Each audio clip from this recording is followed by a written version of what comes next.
Okay, our speaker this morning, I am delighted to introduce Annie Rose Kitchin. Annie Rose was born and raised in Kingston, Jamaica, and from her earliest childhood, once she discovered that people in different parts of the world spoke different languages, she yearned to be able to speak at least some of those languages, enabling her to communicate with people on their own terms. After university and a brief spell as a high school teacher of French and German, she earned a graduate diploma in international conference interpreting at the University of Geneva in Switzerland, after which she embarked on a career which took her to Brussels, Belgium, where she worked for 2 international organizations. For 6 years at the General Secretariat of African, Caribbean, and Pacific States, and then for 29 years at the European Commission, from which she retired in 2012. In addition to interpreting at the highest political and technical levels, she has also been deeply involved in training, first on the European Commission's in-house training scheme, and then as a visiting lecturer and examiner at the universities in Greece, Poland, Portugal, Romania, and various cities in the United Kingdom.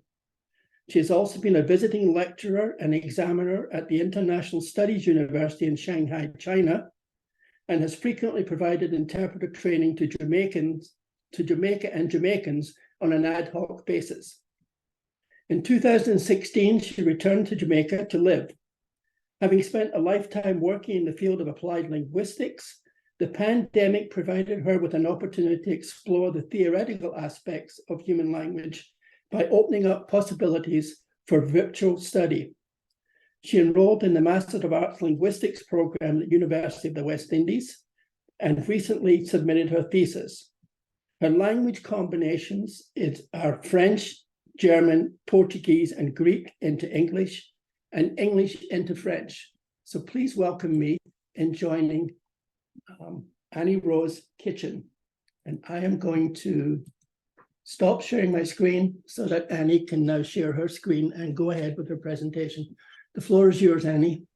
Thank you very much. And thank you very much for having me. Now let's do this technical part, the sharing of the screen. Is everybody seeing anything? I am not. We're seeing a WhatsApp screen. Oh dear. Switch your screen. Sorry? Switch your screen. I think you're on the wrong screen. Huh? Yeah, hold on. Let me go to, oh gosh. Is that it? No. No? No.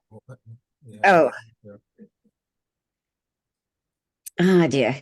Should I come off and come back again? Yes. Yeah, try that, yeah. That's the best thing to do, okay. Yeah, this is it. Okay. No, Zoom. Okay, I'm going into Zoom again. Zoom. you want to go into share screen now? Can you see me? Ah, okay, right. Going to present it, yeah. Yes. Presenter view. Going to presenter view. We're seeing your screen. Okay, presenter view. There. Oh, okay. Yeah, that's the one see you it now. want. Sorry. Go Sorry, back. that's not the one I want. Okay. I want play from start. Yeah. Yes. Right. Yes. Okay. That's it. Working now.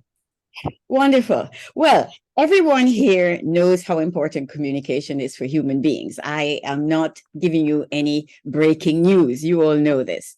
We're social animals. We need each other. We need each other's help in practical ways. But even more importantly, we need each other for love and validation, without which we cannot even survive. And we take this need for communication so far that we're not content just with communicating with each other, but we're not content with communicating with each other, but with other species as well. If we're isolated, not only do we not thrive, but it can actually kill us. Additionally, if we don't understand each other when we try to communicate, because we don't speak each other's languages, weapons may quickly be drawn, even if both parties had originally come in peace. So for human beings, again, This is just something I'm emphasizing, but we all know it. Communication literally means survival, which is why interpreting ranks so highly as one of the very first, one of the very oldest professions. Now, there are basically two types of interpreting. Unsurprisingly, there is one that any of us can do. Think, for example, immigrant children in the USA, interpreting for their parents in their interactions with landlords, teachers, doctors, etc. I believe that some of you were in Portland recently with Peter Smith. Am I right? Were some of you in Jamaica? Oh, nobody in this group? No? Yes? Yes, And- yes. David and Marie were there. Yes. Okay. So did you have an opportunity or a need, Peter, to interpret from Jamaican? No, because David and Marie were so very keen on learning Jamaican Creole, right? So they managed. Okay, all right. That is generous, but not true. I had one occasion where I was absolutely amazed when Peter was speaking to me in English, and he suddenly turned to a young woman beside him and started talking in patois, and I could not understand a single word they were saying. There you go. There you go. So this is the kind of thing that we can all do. Each of us is capable of doing this. In fact, one of the most brilliant interpreters I have ever encountered, and this slide that I'm showing you, to some extent, reproduces the conditions there. One of the most brilliant interpreters I ever encountered was entirely untrained, but he simply had the knack. He was a born interpreter, as some of us find that we are. I was in Burkina Faso in Africa for a conference on agricultural development. One of the nicest things about being an interpreter is that you're not restricted to the conference room, although this is where we spend most of our time, but we actually go out into the field. And so early one morning, we left our conference room, we boarded a bus, and we were driven out into the countryside to a village which was producing vegetables for export to Europe in the winter. Now, our guide was an agricultural extension officer, and he knew the people well. We were welcomed in the traditional way with a gourd of water, which was passed around for everybody to drink. You know, some people were a bit put off by that. We were all to drink from the same gourd. And then we joined the entire village, headed by the elders who were sitting under the palaver tree, where all the official meetings of the village council were held. In this slide, there's not one palaver tree. I couldn't find the photograph, which I did take at the time, of us all seated under this one tree. It was a wonderful mango tree. I had never seen a mango tree like that in my life, with a huge, vast, spreading canopy, which was more than enough to shelter all of us in its shade. And there the elders told us about their project, what it meant to them, how they'd been able to improve their standard of living as a result. They thanked the European Commission for its financial assistance, and the extension officer interpreted throughout from Mosi into French and back again. And then we interpreted from French into English. We, the professional interpreters, were absolutely riveted by his brilliant performance. The man was simply a born communicator. And at the end of the day, two groups whose lives could not have been more different, more incomprehensible to each other, found themselves interacting as human beings, sharing feelings of empathy, encouragement, gratitude, pride in accomplishment, with their similarities to the forefront and their differences relegated to the sidelines. I should perhaps tell you that I myself began interpreting at the age of 3.5 or 4. And this is because my little brother, who was 2 years younger, was born with a speech defect, which could only be corrected later on in life. He had an operation, and then he was given speech therapy. Anyway, he and I understood each other perfectly. One day he ran into the house weeping and sobbing his little eyes out. And everybody gathered around him, our mother, our father, our aunt, the nanny, the cook, and of course I was there as well, all beseeching him to tell us what had happened, what was the matter. Finally, he pulled himself together enough to tell us what had happened. He had encountered a particularly vicious chicken in the backyard and had received an extremely painful peck quite high up on his thigh. So when I heard the story, I immediately looked to the adults to see what they were going to do about it. But they just stared back at me in complete bewilderment. And then somebody asked, what did he say? And I could not believe that a group of adults could be so stupid as not to have understood what he had clearly said. So somewhat annoyed, I repeated it. And then everybody sprang into action. And then suddenly a light bulb went off in my brain. And I understood that, unbeknownst to myself, I had been operating between two language systems and they were not mutually comprehensible. The second type of interpreting, however, requires special training. This is what is known as international conference interpreting, and the name says it all. This, in fact, is the kind of arena in which we work. This is an actual conference room in the European Union. It's in the Council building. And if you look, this is not even one of the biggest rooms. It's one of the smallest rooms because there are at present 28 member states of the European Union, 28. And there are 23 languages which are interpreted.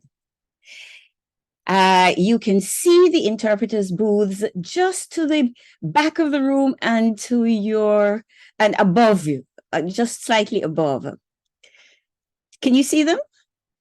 These glass-fronted booths, which would be on the first floor.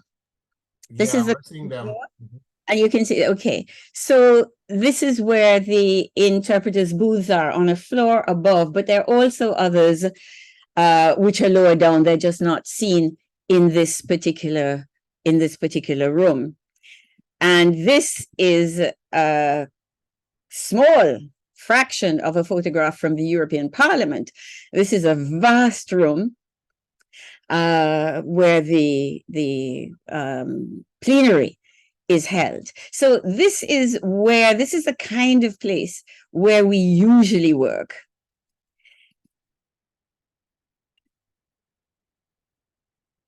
Now, right now, with everything that has been happening in Gaza, Israel, and the West Bank, you can be certain that there are international conference interpreters who have been accompanying Netanyahu, Mahmoud Abbas, Biden, Blinken, and everybody.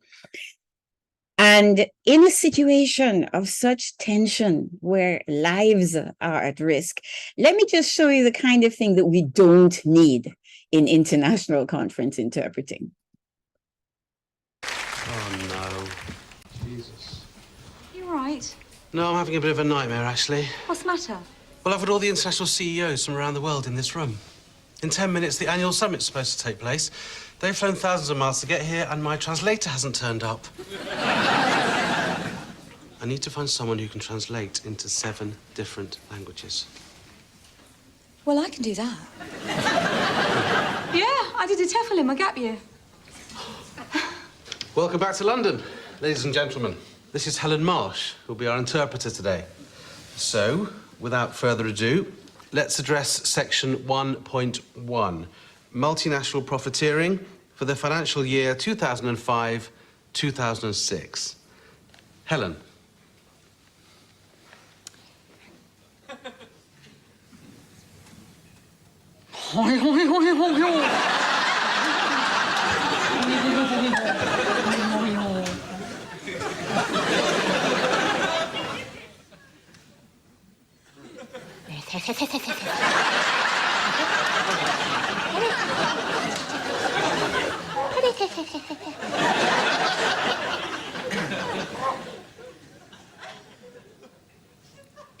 Hurdy-gurdy-gurdy. Hurdy-gurdy-gurdy-gurdy. Gurdy. Oh, bud. Oh, bud.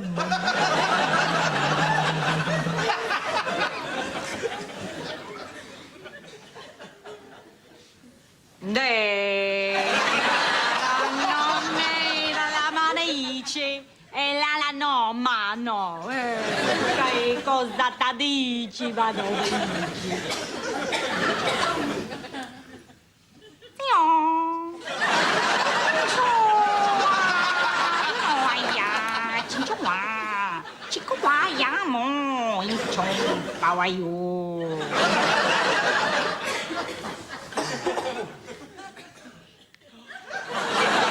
Bongo, bongo, bongo. Bongo, bongo, bongo, bongo, bongo. Bongo, bongo, bongo, bongo, bongo. Bongo, bongo, bongo. This is not my sandwich.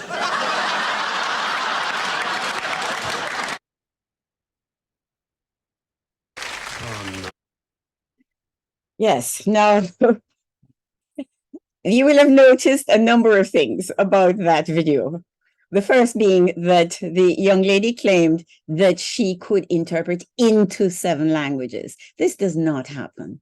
This does not exist. There's nobody who can do that. It means speaking 7 languages at the level of native speaker. Nobody can do that. Okay, the very most we're able to do is to work into your first foreign language. And there are few of us who do that, actually. It's quite rare at international interpreting level, international conference interpreting level, to work into any language outside of your mother tongue, because you need to know the languages so well, unlike this young lady. Then I wonder if you noticed something about the terminology that was used. Did anybody notice something about the terminology used to describe the activity which was supposed to have been going on? Can't remember. No. Well, the person who was short and who needed somebody to help out because they had been let down first spoke of needing a translator, or a translator has let us down, and then introduced her as an interpreter. Does anybody know what the difference is between the two, if any? Yeah, interpreting is oral and translating is written, right? Yes, that's exactly it. That's exactly it. Translation is what is written down, and interpreting is what is spoken. And this in itself has a lot of consequences for the way in which the professions, the two professions, are practiced. But I'll come back to that later. Let me tell you something about the requirements just for starting training as an international conference interpreter. Before you go into training, you have to have a university degree or equivalent. You have to have close to native speaker understanding of any languages that you claim to interpret from. Though nobody expects you to have close to native speaker capacity to speak those languages, but you must understand them just about as well as a native speaker. Then you need to have a thorough understanding of the culture and the mores of the country. Otherwise, you can't put statements into context. You can't really understand what is being said. You need to have a thorough knowledge of current events within the country. You need to know what is going on now. And most importantly, you have to have the ability to follow and even anticipate a line of argument. This is the reason why the first requirement is there, because it is assumed that a university degree or equivalent will enable you to be able to follow logical reasoning. However, this is not necessarily the case. And finally, you need an absolutely inexhaustible fund of general knowledge. It is a sine qua non, because you can be interpreting on any subject at any time. I have worked from going to road building projects and discussing all the conditions that are necessary for the building of a road, the different layers that are required for the road, why you need these different layers, what they're supposed to protect against, etc., etc. So you never know when some piece of knowledge is going to be necessary. So general knowledge is absolutely vital. There is no room for inaccuracy, and that has really got to be very plain. There's no room for inaccuracy. When I tell students that the accuracy level required is 100%, very often they're shocked, but it stands to reason.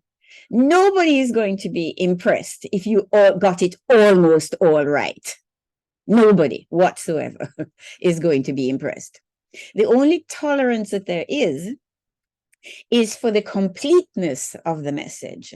In order to make sure that you are accurate, you may not be able to give all the tiny details, and that's okay, as long as the thrust of the argument has been put across, as long as the thrust of the message has been put across.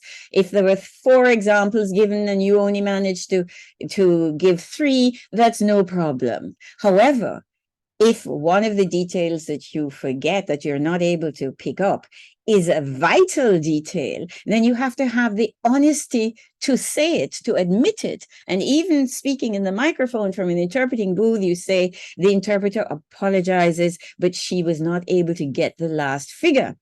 And a sensible delegate will then raise her hand and say, Mr. Chairman, could you just ask the speaker to repeat those figures?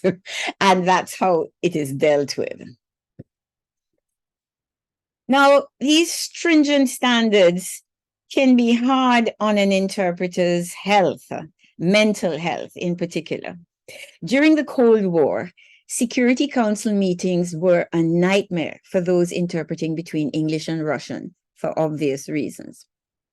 And this was especially so since any member of the Security Council could insist that the simultaneous interpreting, where the interpreters are sitting in a booth, in a glass booth, and speaking into a microphone, and the delegates are listening through headphones, any delegate could ask for the simultaneous interpretation to be halted and for interpretation to be provided instead in consecutive mode. Now, consecutive means that the interpreters have to go into the room. They sit beside the delegates. They listen to what the delegate is saying. They take notes. We have a special kind of notation system. And they take notes, and then they give the entire statement back all in one. And this gives the delegate a chance to check himself or herself that the interpretation has been correct. Because, of course, while you're speaking, you can't be listening to the interpretation at the same time. So this is the importance of consecutive. Now, the Russian English-Russian interpreter at the time, who was a very famous colleague and whose name, unfortunately, I just can't remember at the moment and I wasn't able to find. He was famous for performing with the utmost poise during these extremely tense moments when the world came as so often to the brink of nuclear holocaust. But immediately afterwards, he would be admitted to a mental institution, which is where he spent most of his time between sessions of the Security Council. So he was practically living in a mental institution and being pulled out to interpret between the Russians and the Americans. Well, I have to say that with all the tensions and all the difficulties and the stringent standards, I personally loved every minute of my career. I would wake up every morning wondering what that day's meeting would bring. And even if it turned out to be an utter bore, I would look forward with interest to the following day. The biggest perk was always the opportunity to travel. And here I'm going to talk a little bit about my travels. My very first meeting as a young interpreter was to Fiji, which I traveled to via Singapore and Thailand. With the stopovers, it took us 3 days to get there from Brussels and 3 days to get back. But I reveled in the ceremonies, the fire walking, as I'm going to show you now.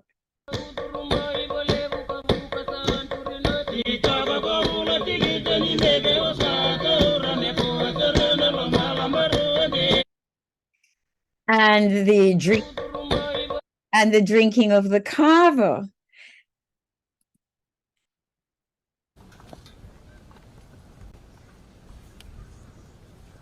Look at that beautiful bowl that the kava, look at the beautiful bowl that the kava is contained in. Kava is an alcohol, which is also slightly narcotic, which is made from the roots of an indigenous plant. These roots are chewed by the women and spat into a 4-legged bowl, the tanao, where they are left to ferment. And this is the kava that we were drinking. I've traveled to a very large number of African countries, making a point of visiting the infamous sites where enslaved people were embarked, like Gorée in Senegal for the transatlantic slave trade, and Bagamoyo in Tanzania, which supplied the trade to the Arabian Gulf. I've walked the streets of Zanzibar. I've cruised on Lake Malawi, which is what I'm showing you here, one of the African Great Lakes.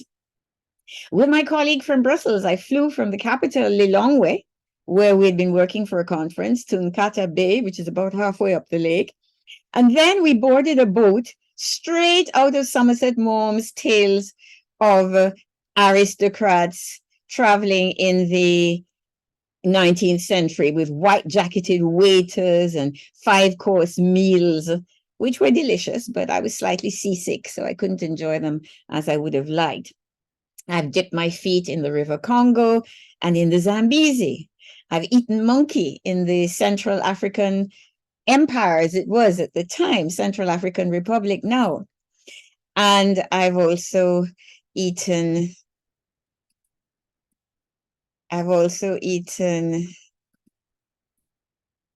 caterpillars. Yes, in Southern Africa, they're a delicacy. I've also traveled a fair amount in Asia. This is Ha Long Bay. Sorry for the mixed up order. I was expecting to have the thumbnails at the bottom, and I would have selected them as I wanted. Anyway, I had this unforgettable cruise in Ha Long Bay in the north, which I had never dreamed of visiting, having gone through and demonstrated against the Vietnam War as a young person, or the American War, as they called it in Vietnam. I spent quite a bit of time in Indonesia, which was a special destination for me, having read almost everything that Somerset Maugham ever wrote about his far-flung travels. I even managed to get to French Guiana.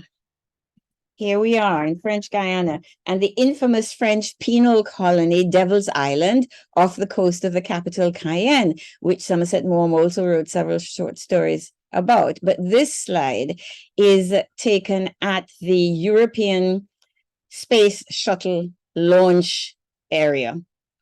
This is the Ariane space rocket, which is behind us.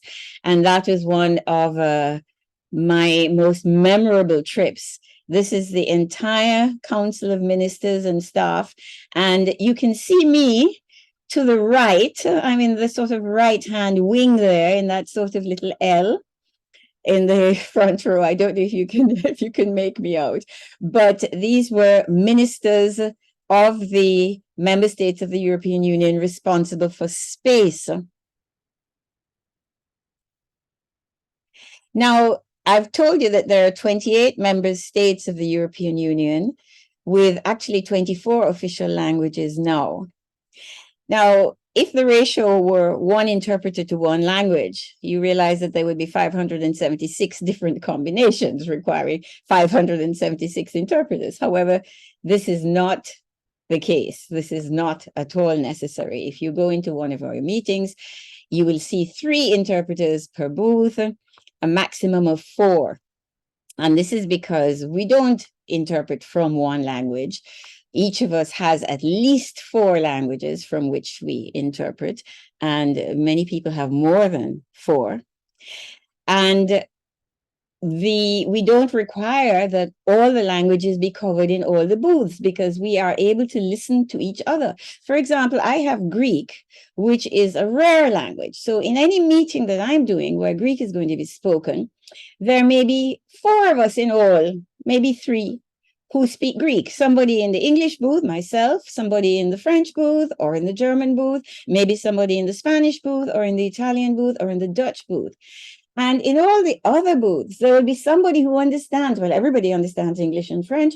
Somebody else will understand Spanish or Italian or German if the Greek is in those booths as well. This is known as the relay system, where we listen to another colleague who is interpreting directly from Greek into a language that we understand, and then we interpret into our own language.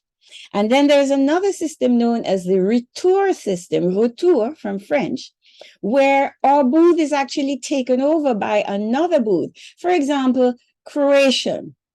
The Croatians will, because it's a rare language, they're always going to need somebody, people, a lot of people, in fact, who work not only into Croatian from English or French, but from Croatian into English or French or whatever. And so when the Croatian delegate speaks, the person in the Croatian booth who works back into English from Croatian will take over the microphone from the English booth, will take over the English booth. We can't, if we were to touch our microphone, we would not come through. There's a special button, and the other booth overrides our microphones and interprets from Croatian into English. So this is how technology has enabled us to cope with a very, very large number of languages. Now, I have flitted a bit from subject to subject, from aspect to aspect of interpreting, because in fact, there's so many things to talk about, so many aspects, that it would really be difficult to know where to focus. So I hope that your questions will open up other areas that I've not been able to touch on or go into insufficient depth. For example, I did have some photographs here of places that I'd been to, just to show you that castles, when we interpret at the kind of level at which we interpret, we become very familiar with castles, because the member states always have some beautiful castle where they do their entertaining at the highest levels, other ministers, other prime ministers, presidents, and so forth, and so on. So we get to go there too. So this is the Chateau de Chenonceau, which I went to. It was absolutely wonderful during the French presidency. This is the famous monastery of the Jerónimos in Lisbon, which was also the site for a fantastic reception during a Portuguese presidency. And this is Dublin Castle, which was also the site for an amazing reception during an Irish presidency. And at these receptions, you can expect that you're going to get a lot of champagne. So interpreting has tended to be associated, international conference interpreting that is, has tended to be associated a bit with the high life, with beautiful settings, with lots of champagne. And that has been one aspect of it. It is true. That was in the so-called golden age of interpreting, where I was fortunate enough to be an interpreter. Nowadays, especially since the pandemic, the virtues of virtual meetings have become clear. And so more and more interpreters are being left out. They're not on the actual site. Now, this can't work for everything, obviously, because you can't afford to bring a large number of delegates at the highest levels to a particular site and expect to hear the interpreters who are interpreting from other places. And then there's a glitch, a technical glitch. You know, that is not acceptable. That just isn't possible. And so there's certain meetings where the interpreters will always be required. But our standard of living has been downgraded somewhat since the pandemic, as has everybody else's, I think. So I hope you found this interesting, and I look forward to your questions.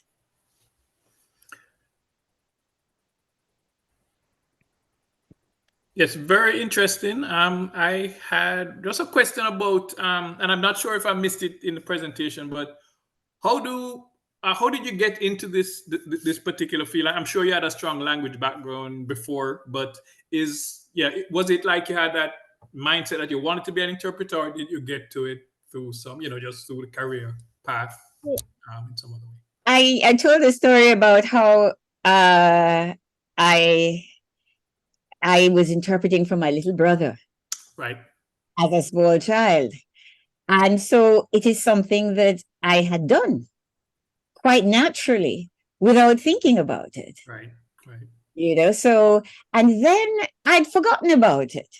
And it was in my sixth form year when we had a number of people come to talk to us about particular careers. And we had this American diplomat who came from the American embassy to talk to us about interpreting. She had met the principal of my school at some function, and she had happened to mention the international meetings that she attended and interpreting. And although she wasn't an interpreter, she had experienced interpreting. She had used interpreting. And so our principal asked her to come and speak to us. And again, the light bulb went off in my head, and I said, this is what I want to do. Thank you. I have a question. You emphasized how well informed and how broadly informed you need to be in order to be an interpreter. What are your sources of information? What do you find yourself reading or turning to frequently to stay well informed? Well, nowadays we are spoiled for choice.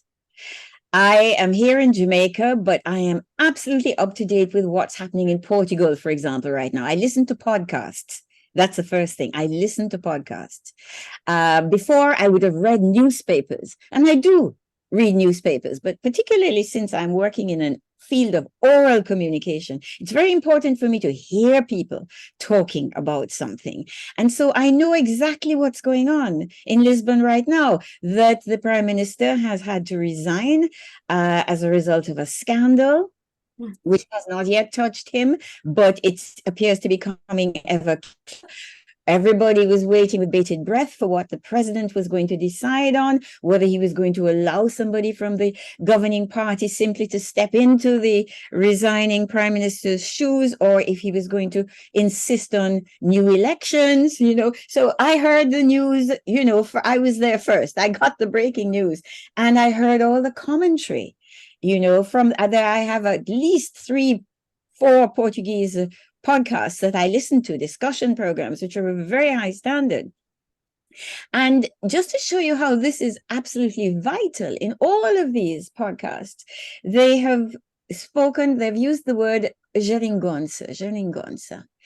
And geringonça literally translated means a doodad, a gizmo, a contraption, a thing, this strange thing, But you have to know the background to how it came to be used in the political context. And what happened was that the current prime minister, when he first ran for election, which was about 6 years ago, did not win a majority. But he was able to form a government by making a most unlikely alliance. He's a socialist, in other words, a social democrat. He made a most unlikely alliance with 2 small parties considered very extreme. The Portuguese Communist Party, which is way out there, and another very leftist party, which is much more reasonable, but also considered extreme. And one of the political writers described this government as not a government, not a coalition, but a geringonça.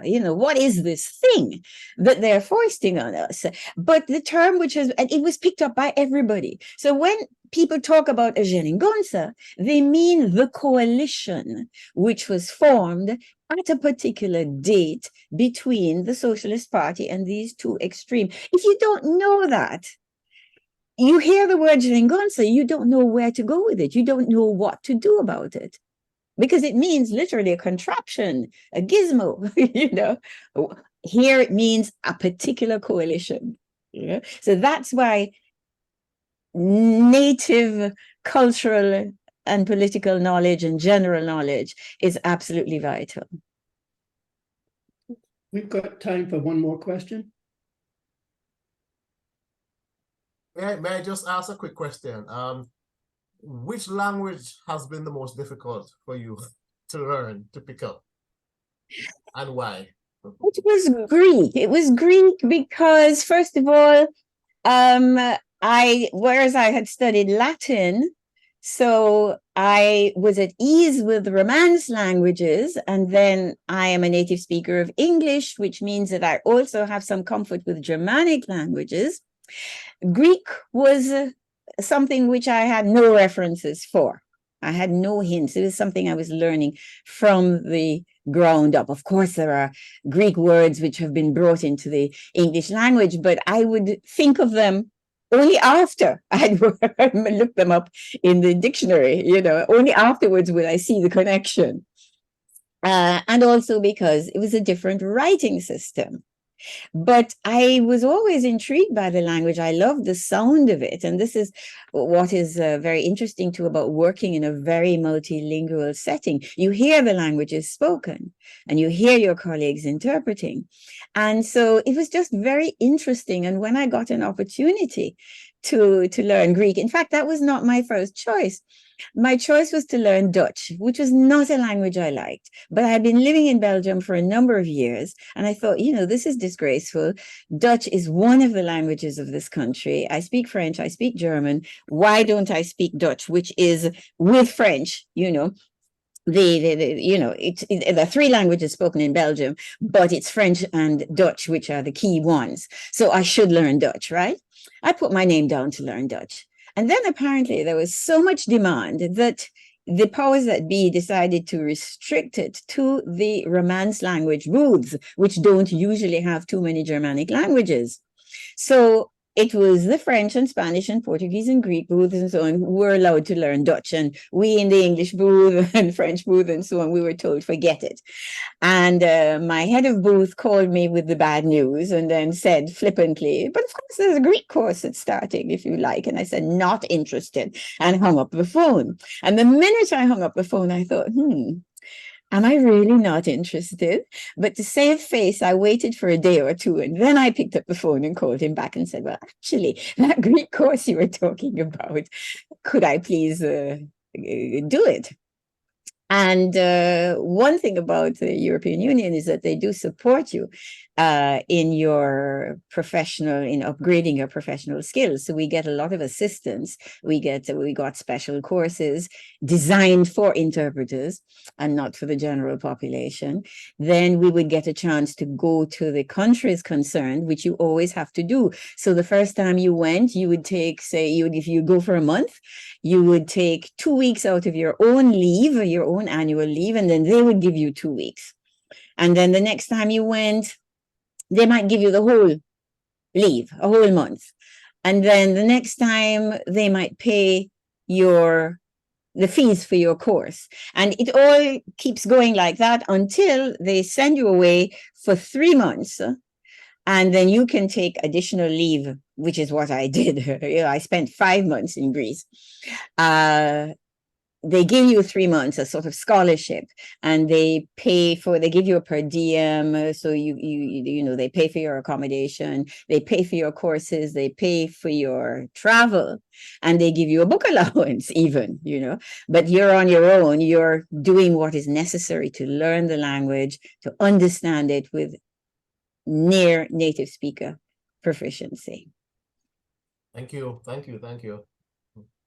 Annie, I want to thank you for sharing with us your amazing life, your exotic travel, and your wonderful experiences.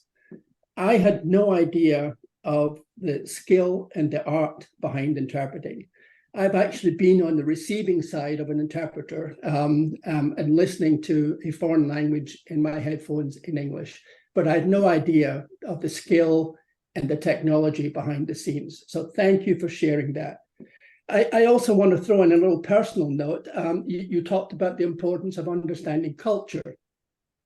My younger daughter was getting a doctorate in comparative languages, and she was sent to Paris for 3 months. And I jokingly say she was sent to Paris to sit in the parks and observe people and learn about French culture. But I now understand the importance of that. That would help her to be able to speak and understand better if she understood the culture. So thank you for sharing that. I also have another little note. You talked about your younger brother. I have 2 daughters. My brother has 2 daughters, and we went to visit him in Scotland. Scotland speaks English, but with a very strong accent. So the 2 younger girls couldn't understand each other. So my daughter would ask her sister what she said. Her sister would go to the older daughter and say, what did she say? And she would interpret back, and it would up and across and down, just like you were describing. I couldn't, I could understand it, but my wife couldn't. Anyway, I think this has been an excellent presentation. I want to thank you on behalf of everyone. Thank you very much indeed. And I will send you by email a certificate of appreciation. This is just a version of it showing on the screen. But thank you very, very much indeed for being here today and for sharing so freely with us. Thank you. Many thanks to you for inviting me. Thank you. You're welcome to stay with us if you so wish, or if you have other things to do, feel free to leave. I'm going to spend the last few minutes just talking about some business of the club. So let me go